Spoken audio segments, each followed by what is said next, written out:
Hello, everyone. Welcome to our Lunch and Learn session talking about suicide prevention and awareness. For those of you who don't know, I am Dr. Jennifer Lee, the director of the Johnson C. Smith University HealthPlex, and I am here with Ms. Tiara Parsons, director of counseling. Hey, everybody. So today what we kind of want to do is just, talk about a very important topic of suicide prevention. And just in case you're not able to be here live or you come in the middle of it, it'll be posted to the JCSU Student Affairs YouTube channel. So go subscribe. Absolutely. That's today. All right, so Ms. Parsons, let's get right down to it. All right. First, I want to ask you, how would you define mental health and what does mental health mean to you? That's a great question. So my definition of mental health is really simple. It is doing what is necessary to safely take care of your mind. I added the word safely because sometimes people think that just ending it all is that's what it's going to take. But doing what you need to do as far as reaching out for support, etc., to take care of your mind. And it's important so that you can function and navigate and enjoy your life. It means life to me. It equals life. And so that's why I encourage people to prioritize their mental health almost on a daily basis. So, I kind of feel the same way. So why do you think it is, having said that, why do you think it is important to prioritize your mental health, especially, we're in Corona time. So yes. What makes it more important to prioritize our mental health now? Yeah, so we have a lot going on. And if y'all don't know us, we're just really here to have an informal, just one-on-one conversation to tell you what's real about this topic. And when you prioritize your mental health, you think, like, this is important. Like, my mind is important. My brain is important. Think about this, Jen.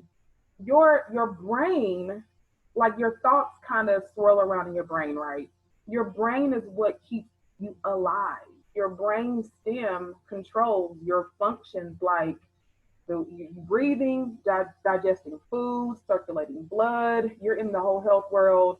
So it's that important. And so if you consider that, then you really do need to prioritize your mental health, because I will say this boldly, that there is no health without mental health, because it's integrated. We work hand in hand, even with our activities and our events. We look to do things together because we both work as a team. So that's why it's so important. I agree. And so, like I said, since we are in these times of Corona, we've heard a lot about self-care. Yeah. So how would you define self-care, and why and how is it so important to maintaining your mental health? Yeah, so self-care is my favorite, although I think that now it's morphed into something like a thing now, like we've overused it. But for me, self-care is whatever brings peace. And it could look different on any day. So some people it's hair, nails, and pampering. Some people it's going away for a weekend in a cabin and spending time in nature. Some people it's binging on Netflix, but I will say that the main ingredients to self-care are healthy boundaries, because it's important whenever you have the courage to say no. And you don't have to do that in a rude way. You can say, I don't have the capacity to do that today, maybe not today, maybe another day, because you're feeling a little bit overwhelmed. As much as I would love to do X, Y, and Z, I'm unable to commit to that right now. But next month I may be able to. Or you might say, if not me, let me introduce you to Jen, but I've already checked with Jen to see if, she's able to do that. So it's just really having those healthy boundaries to bring you that sense of peace so you can recharge. And I'll say, if we don't recharge, we can't be much of anything to other folks. And we all have a lot going on. So know yourself, know your body, and be confident to say that I can't do that right now. I have to take care of me. And we've heard it time and time again. When you're on the plane, right? Yeah, I'm going there. And the pilot comes over the overhead and he says, if something happens, then you put your mask on first before you help someone else. It's the Right. same scenario. You have to make sure you take care of yourself first to be the best version of yourself for someone else. Right. And just to kind of, I always think about myself and how I self-care. I am an introvert, introvert tonight. Introvert tonight.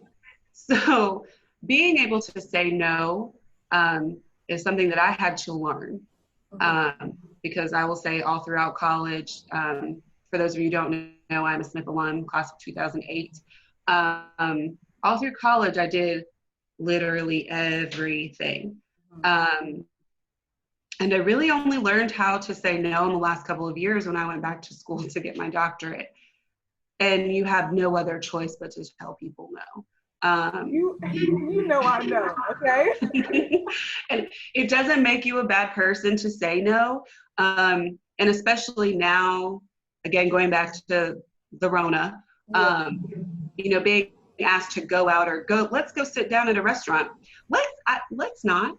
I can't do that right now just because I feel more comfortable not going to a restaurant, or just finding your ways and picking and choosing kind of what you say no to. But saying no is super important, guys. Like, say no if you really don't want to do something. You are not obligated to tell people yes, and especially family, even though they will have you believing otherwise.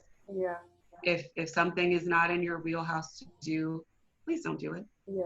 Now, what we're saying is, if you are employed, we are not telling you to tell your boss, like, no. What we're saying is to communicate with your supervisor kind of what you need, so that they can understand how they can accommodate whatever it is, because you may have some responsibilities and it's important to respect that relationship.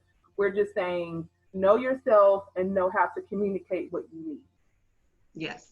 And me, I was addressing the personal aspect. Only do that personally. Yes, now personally, yes, because we know people can kind of wonder, like, are they talking about personal, professional? We're talking about both, but we're leaning in on both perspectives. So right.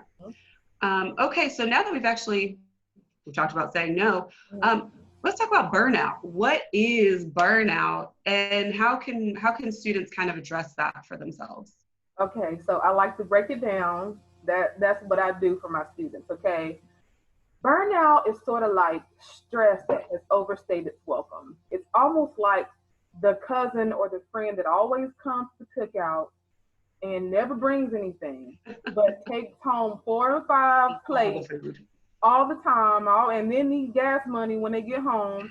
Like, it's a whole lot, but it literally is. When you are emotionally, mentally, and physically drained, you're exhausted, right? And you're exhausted because of the demand. Everything happening all at once, but imagine everything happening all at once every week, every moment of every day, and so, and that doesn't necessarily have to be like all bad things happen. You could have a lot of great things happening all at once, you feel overwhelmed, but it's learning again to know when I need to practice self-care, when I need to communicate my needs, and when I need to maybe dig a little deeper, because you may discover a strength that you didn't know about yourself, and you're like, man, I'm glad I didn't give up. So it's kind of finding that balance between those things. But burnout is not a great thing. But I think we have power over burnout, and we want to empower our students to practice self-awareness so that you don't have to go down that street more often than not. So I have nothing to add. That was great. Well, thank you. That's how I would have talked about it too. And actually, I'm the physical health side. And so a lot of times mental health is stigmatized, particularly in certain communities, or it's just really not talked about as much as physical health. And, you mentioned earlier, the two go hand in hand. Yes. So why do you think mental health is so stigmatized and not talked about?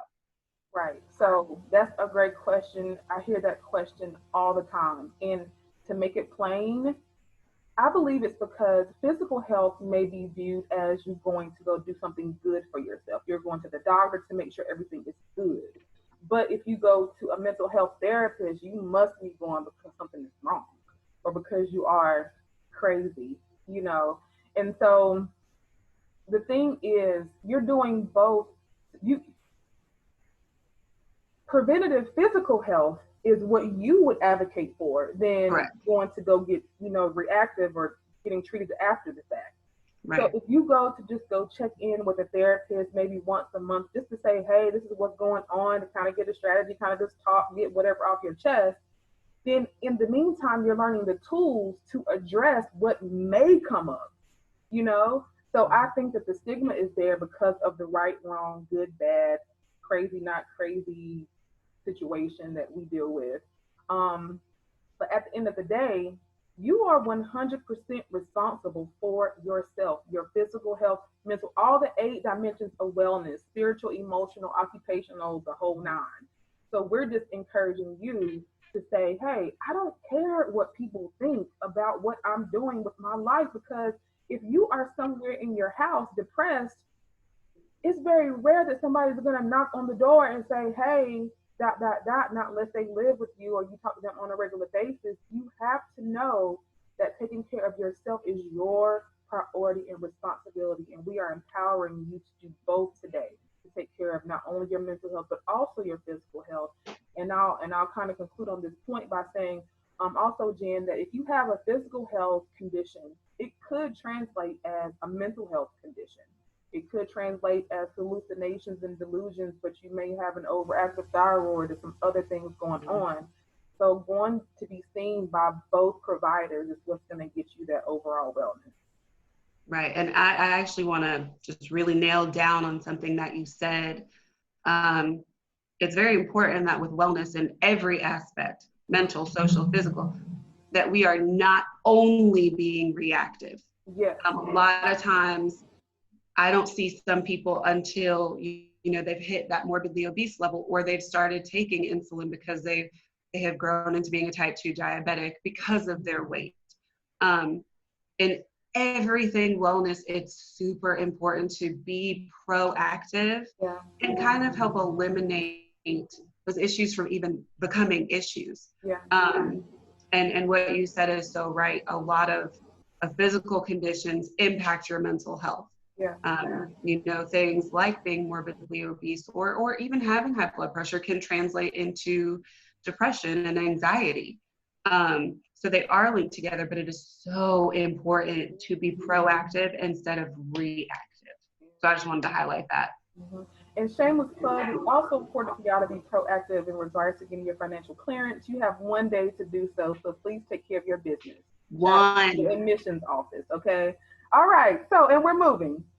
shameless plug accomplished. Right. All right. So, talking about mental health and why it's not talked about, what kind of stereotypes about mental illness or mental health problems bother you the most as a practitioner? Um, I think the main one is that if you go seek support, that you're weak. Mm. Like you're weak if you don't go get help, because you will physically be weak. You won't have the motivation to even go see a provider. We've seen so many students that come in and we've watched them transform. And that's in the HealthPlex, and that's in the counseling center and any other unit. We've seen students just kind of come in and we work with them to break things down into more manageable parts, and we allow them to find their own strength. That is so rewarding. You are not weak because you are going to go do something good for yourself. If we Right. could do anything during our time today, we just want to change the narrative the Smith way, because I believe that we are doing things different on this campus. We have a unique approach to mental wellness, and we just want to empower you to say you are absolutely strong. You are Smith strong whenever you take care of your mental health in a proactive way. So I think the weakness aspect is what bothers me the most. I've gotten past the crazy thing because Right. That's just that, the media influences a lot of that. We can't do much about that but to change our own conversations. But the weakness part is what bothers me the most. I actually agree with that. Mhm. You know, I think of it as working out. You don't, if you want to, you know, become stronger, you just don't go willy nilly Yeah, by yourself and not ask anybody. You yeah, come, you go to a trained professional to mhm, help you. So yeah. it's that way you get strong is going to get help. Yeah, and you're Um, right. When I first started working out these past few months, I felt weak initially because my body was not used to what was going on. Like I'm like, oh my gosh, like am I having a heart attack? But it's adjusting to what's happening. And eventually, I went from a 15-minute workout to a 30-minute workout to an hour workout. And so yeah, so I totally agree. You just start someplace and you'll get stronger over time. yeah. Okay. I want to dive a little bit deeper into kind of the meat of the conversation. Mhm. And that is suicide and suicide prevention. Yeah. So what are some of the warning signs and symptoms of suicide that we need to be on the lookout for in our friends, family, whoever? Yeah, absolutely. Um, so if you are the viewers, if you are not aware, this month is National Suicide Prevention and Awareness Month, and I will start by saying exactly what suicide is. I just want to make it plain. So suicide means ending your life, and the way you know we want to approach this is that we want to normalize the conversation. That saying that word is not like, oh, oh my goodness, suicide. We want to make sure that you know that that's what it means, and so what's most important is that you understand that there is hope on the other side of the storm. And so the storm meaning all these warning signs like if you're feeling hopeless or helpless or worthless, if you talk about ending your life, if you look for ways to follow through, if you talk about being a burden to someone quite frequently, if you start isolating yourself and all these things feel intense, it's sort of like you can't breathe, you feel kind of suffocated, then that may be the time to reach out to have someone help you kind of explore those things. Because once students come, or if anyone comes, if you go to a clinician or a pastor or a holistic care provider, whatever your choice, they just kind of help you kind of bring that balloon down a little bit so that that one last thing doesn't come and pop it, and then now we have a situation.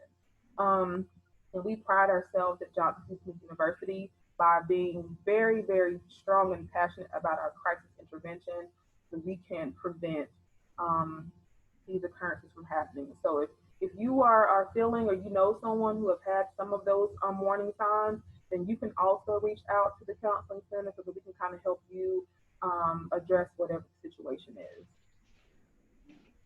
So, what is the best way to approach or support someone um, who we've maybe noticed doesn't seem like themselves? And Yeah. I use the air quotes because Uh-huh. that's not always the best Yeah. description, but you know what I mean. Yeah. I think it just starts with just being nice. And, you know, we have to do or it would be helpful if we made a better effort to just be nicer to people, to be careful about what you say and how you say it to people, because you never know what that person is experiencing. And some folks may not mean it, that may just be who they are, or they may be learning. You offer grace to people, but you start by being nice so that that person wants to be around you. Or if you do reach out, they'll say, oh, yeah, that person's always been cool. And they feel more comfortable kind of connecting. And then that creates that pathway, to get that help. So just start by just being a nice person. Um, and if you have those more complicated cases where you have been a nice person and you've done everything, that's when you just pick up the phone and call someone that's trained in that area to kind of address that situation. And I want to add to That your was good. point. Too. I'll add to it. In terms of being nice, I think especially now in this digital era and social media, you know, digital wellness is becoming more and more popular to talk about. Mm-hmm. You also need to be nice on the keyboard. You know, keyboard warriors, keyboard gangsters. If you Listen, wouldn't say it to please, someone in person, don't type it. please don't. Please Just don't. don't. Please That is don't. just as impactful as saying it It to is. someone directly, because they can read it over and over and Yes. over again. So Yes. really be mindful of what you're saying, what you're posting, and all of that kind of stuff on social media as Yes. well. I will agree 100% because I've seen some stuff already and stuff travels. We have a very small community here at Johnson C. Smith, an even tighter global network.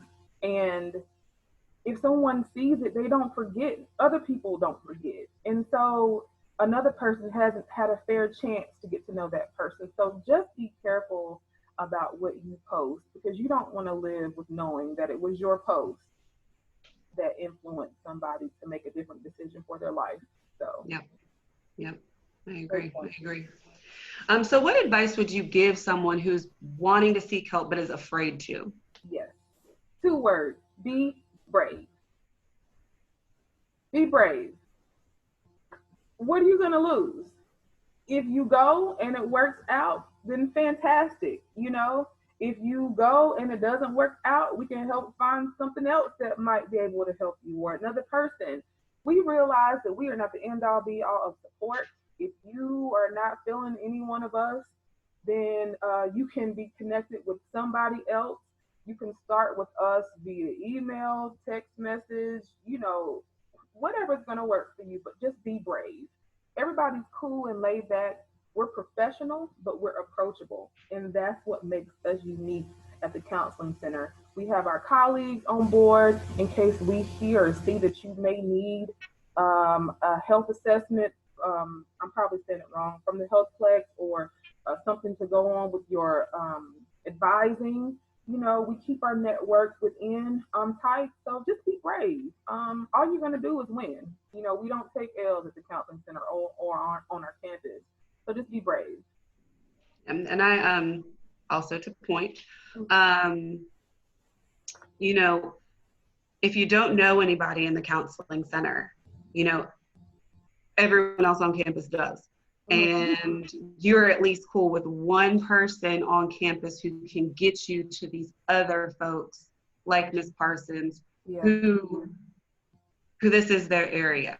And just know that the person that you trust on campus to open up to is not going to direct you to someone that they don't trust. And I will say that everyone on campus trusts the counseling center with no hesitation. So like she said, if you can't find help there, they can get you help elsewhere. But all in all, our counseling center is fantastic.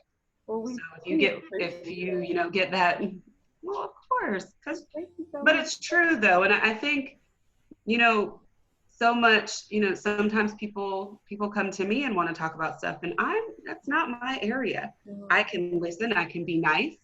But at the end of the day, if they really want to really help them, I have to send them to you. Yeah. So just trust our counseling center. They know what they're doing. Well, thank you. You're welcome. And we talked about how awesome the counseling center is. So what are some of the things that we are doing on campus to raise awareness about mental health?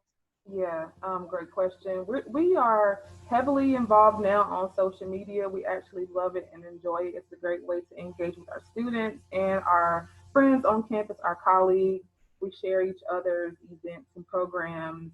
For example, our Grinding for Wellness program we have with Dr. Barksdale and athletes, any type of live production that we're doing with Residents Life or like the HealthPlex. And so all of our programs are there. We would love to be on campus to do some of our bigger things, but hopefully that will come soon in the spring. But what I do want to take the time to highlight is our Smithite Care, which is our 24/7, 365 telehealth care service, where students are able to access physical health support and mental health support around the clock. If you go to Smithite Care, let me get it right, www.smithite.care, and download the app. So we want you to get situated. We don't want you to have to look for the website when you're in a situation, because although we may not be there, like, like this, you have that access to that service that's around the clock. If you're at 3 a.m. and you're feeling the kind of way. Now, let me backtrack. We are there, okay, all the time. Let me just say that, all right? But if it's just 3 a.m. and you have something on your mind and you just want to vent, then you can use that service. And the great thing is if you download the app by September 30th, you are automatically entered to receive a $50 Amazon gift card. They'll pull from like a random sample. Like a raffle. Look, I said random sample, y'all. I have research on my mind. You'll be, chosen to possibly receive one of those gift cards. So we're excited about that. And we welcome any students. If you have any ideas of what you want to see, then we welcome you to reach out so that we could do some of those programs as well. Okay. Now, actually, let me ask you this, and this is kind of one of my final questions. With the Smithite Care, does Smithite Care, highlight resources for them in their area and their geographical location, and what is available in their actual immediate kind of circle? Yeah, that's a great question. It does actually. Wherever you're at in the country, that particular coordinator will help find you a clinician in your area, so you don't have to worry about not having anyone where you are. And if you're having any problems with it, then we ask you to reach out to us so we can kind of help you navigate those barriers, because it is a new program. We're just asking everyone to be patient with it, to see what works and what doesn't work. We definitely need you to be financially cleared. You have one day to kind of get that together. But if you're not financially cleared and you need some support, then we can kind of help you kind of swing around some of those things, because we go the extra mile to help our students. So that's a very good question. And my final question for our fantastic Lunch and Learn session. How can students reach your office and or schedule an appointment? Yeah, so for our office, our number is 704-378-1044, 704-378-1044, or you can email us at counselingoffice@jcsu.edu, counselingoffice@jcsu.edu, or you can hit us up on social media on Instagram at JCSU Counseling Center. And so one of those ways, reach out to us and we'll get you connected. And we look forward to seeing our students and collaborating with everyone else. So, yeah. Perfect. Well, thank you so much. Here's going to be my shameless plug for the HealthPlex, since we work on holistic wellness. Wednesday and Friday on our JCSU HealthPlex Facebook page and the JCSU Student Affairs YouTube channel. We are having Monday, Wednesday, Friday virtual workouts. You can tune in and watch and do. You don't need any equipment. They are body weight or whatever random things you have in your house, because you don't need dumbbells or whatever to lift weights and to kind of get that exercise. I know we're all kind of going crazy. Yeah. Zoom, and we want to not be on Zoom or wherever, but you got to get it done. Yeah. So there's my shameless plug. And thank you guys so much for listening. Thank you again, Ms. Parsons, for giving us your time and answering our questions. Thank you, Dr. Lee. Appreciate you. Awesome. All right. And you guys, don't be afraid to reach out for real if you ever need anyone or need anything. We are here for you and to help. So have a great day, guys. All right, y'all. Take care. See ya. Bye.